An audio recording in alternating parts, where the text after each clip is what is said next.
Imagine walking into your kitchen, grabbing a sandwich with ham or salami, and taking a big satisfying bite, completely unaware that what you're eating is officially classified in the same cancer-causing group as asbestos and tobacco. Sounds extreme, right? But that's exactly what the World Health Organization declared in 2015. Processed meat, bacon, sausages, hot dogs, and deli cuts was placed in Group 1, known carcinogens. So how did this happen?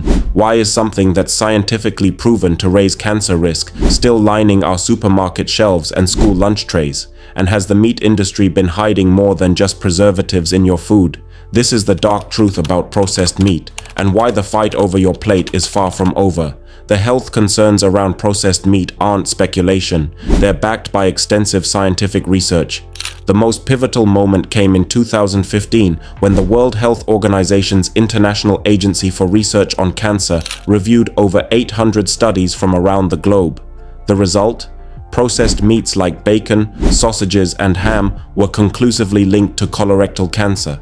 Just 50 grams a day, that's about 2 slices of bacon, increases your risk by 18%, and it doesn't stop there.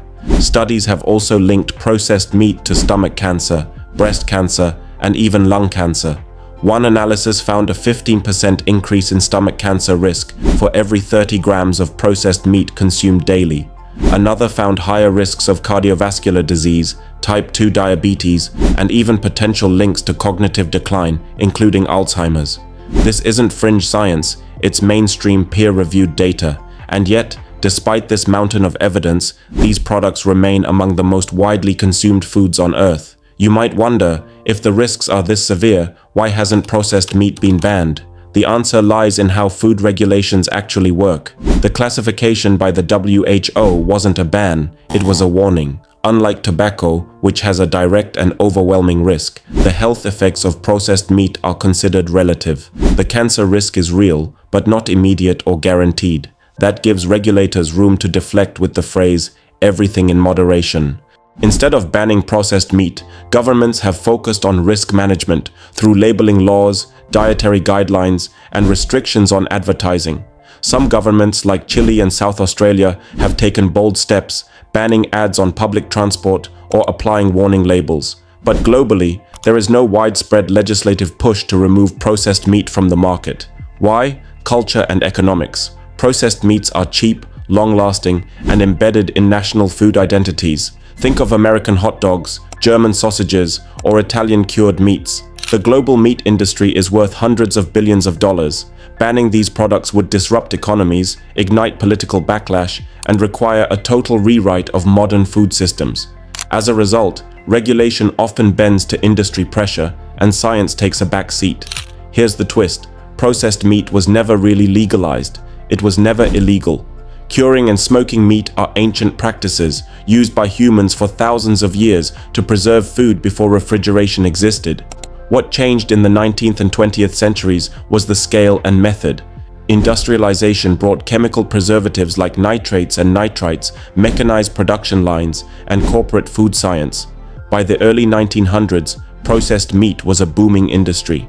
In the United States, shocking revelations like Upton Sinclair's The Jungle led to the 1906 Meat Inspection Act, but the focus was on sanitation, not the long-term health effects of ingredients. As convenience foods exploded in the post-World War II era, processed meat became a dietary norm across the developed world.